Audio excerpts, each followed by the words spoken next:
Ok, c'est parti, c'est reparti pour une petite...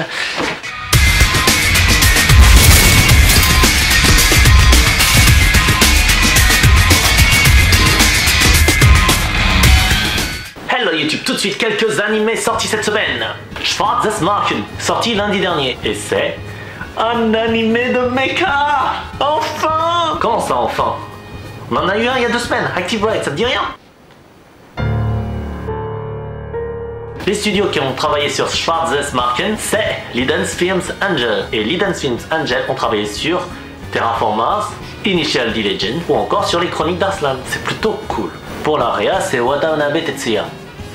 Alors Watanabe Tetsuya, comment dire? C'est un peu celui qui a fait tous les animés Gundam que j'aime pas. Donc Wing X Turn A, quoi. Ouais, mais bon, je le garde sous le coude, hein. Alors, Haruchika Harutochika ga Seishun Suru. Ah, c'est beau. Sorti mardi dernier. Bon, vu l'affiche, par contre, ça doit être un truc assez gnangnan, quoi. Oh yeah. Non, je sais pas. Alors, Haruchika, c'est fait par les studios PA Works, qui ont fait Angel Beats, Another et True Tears. Ah, j'ai kiffé Another, moi, quand je l'ai vu pour la première fois. C'était cool, ce petit côté un petit peu morbide et tout ça. Ouais. En tout cas, au niveau de la réalisation, c'est Hashimoto Masakazu. Autrement dit, celui qui a fait le long métrage de Professeur Layton, Crayon Shin-chan 21e et 22e film, je crois, et aussi la série Soul Eater Note, que j'ai pas aimé en fait. Mais bon, on nous promet du mystère, j'attends du mystère. Surtout qu'on a déjà Bokugai Naimachi qui a déjà mis la barre, mais à ce niveau-là. Suivant, Ajin, sorti samedi 16, donc hier. Bon, pour ceux qui ont aimé Sidonia no Kishi, donc du coup les Chevaliers de Sidonia, et bien c'est le même studio, c'est-à-dire Polygon Pictures, donc ce petit effet 3D qui donne un peu de la souplesse au mouvement, tu vois ce que je veux dire. Mais en même temps, je trouve que moi ça me ralentit le mouvement. Enfin, en tout cas, pas mon dada. Dans tous les cas, c'est le combo Seshita Hiroyuki et Ando Hiroaki qui ont réalisé ce petit animé. Donc si vous avez aimé Sidonia no Kishi, je peux vous le conseiller. En tout cas, moi je vais le regarder parce que ça peut nous réserver quelques surprises. Bubuki Buranki, sorti samedi 16, donc toujours hier. Les studios c'est Sanjigen, donc du coup les Chroniques d'Arslan parce qu'ils ont travaillé avec Liden, et New Initial D, oui ça se connaît. Et Komatsu Daisen, et bah c'est son premier animé en tant que réalisateur. Donc j'ai envie de dire, encourageons-le. Après il a aussi travaillé sur Eureka 7, il a aussi travaillé sur Evangelion 1.0, 2.0, 3.0, ouais je crois que c'est tout, et sur Robotic Notes. J'avais bien aimé ça aussi. Et Saijaku Murai no Bahamut, qui n'est pas une sortie de la semaine parce qu'il va sortir demain. J'ai un peu raté ce coup-là. Enfin bon, c'est les studios Orange Productions qui ont fait cet animé. Donc j'en ai déjà parlé la semaine dernière sur Active Ride, sur Dimension W et sur Non and Nonet. À l'arrière c'est Ando Masaomi. Ando Masaomi qui a travaillé sur Fairy Tail, 07 Ghost et Axel World. Donc pourquoi pas hein. Ok, aujourd'hui c'est un numéro un petit peu spécial parce que nous allons parler d'animés qui font la promotion de jeux de cartes et jeux vidéo. Ouais, quand font la pub quoi. De la...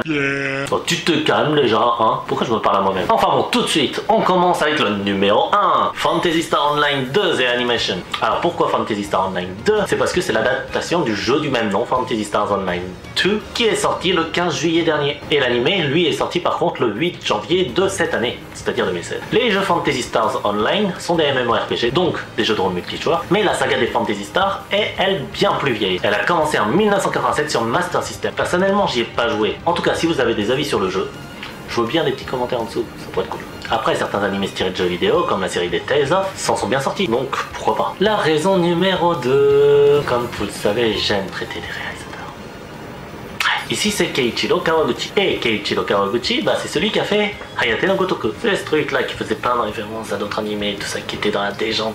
Waouh, c'était cool. Et la raison numéro 3, c'est les studios Telecom Animation, qui ont travaillé sur le Akira. Akira, oui celui-là, cet animé de 1988, c'est cette légende. Et en parlant de légende, il a aussi travaillé sur quelques films Cobra et aussi des séries bien connues en France. Savez-vous que dans les murs de nos maisons vivent de minuscules créatures, les mini-pousses?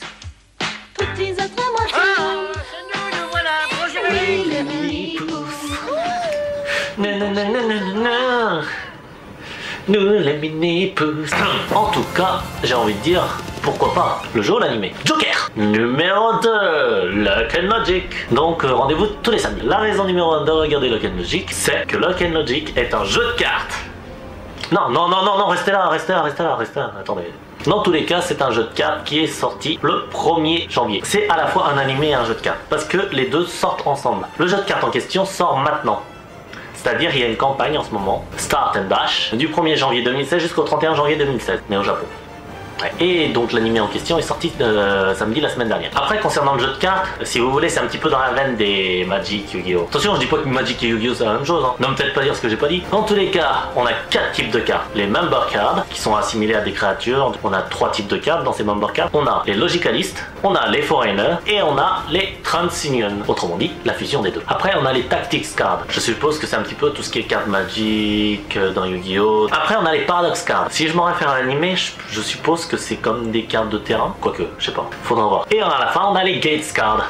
En tout cas, si le jeu et l'anime se développent, je vous ferai peut-être un numéro spécial dessus. La raison numéro 2, c'est que c'est les studios Doga Kobo qui travaillent dessus. Et Doga Kobo, c'est ceux qui ont fait Gekkan Shoujo Nozaki-kun. Des barres de rire ce truc-là, je te jure. Et la troisième raison, c'est Chigara Koichi. Chigara Koichi qui est bien sûr le réalisateur de cet anime. Chigara Koichi a travaillé sur Full Metal Panic, Gatekeepers et Brave Story. Et sur quelques films de détective Conan. Donc, un mec qui a un peu de bouteille si tu vois ce que je veux dire. Et le numéro 3, Divine Gate.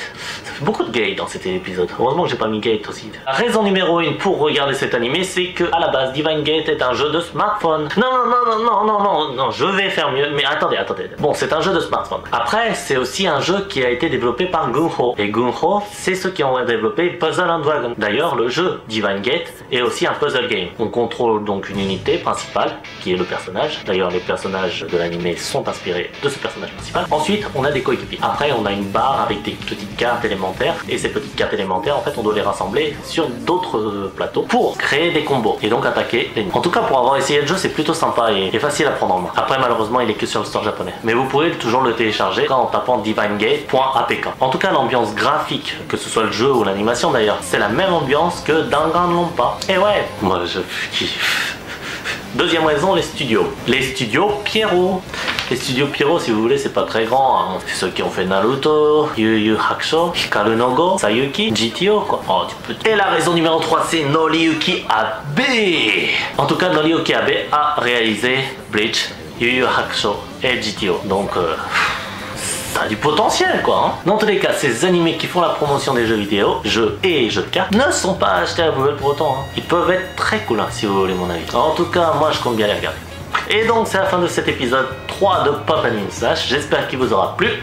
Donc hein, n'hésitez pas à me suivre sur Twitter, etc. Facebook. Vous connaissez le truc hein. Et portez-vous bien. Ciao.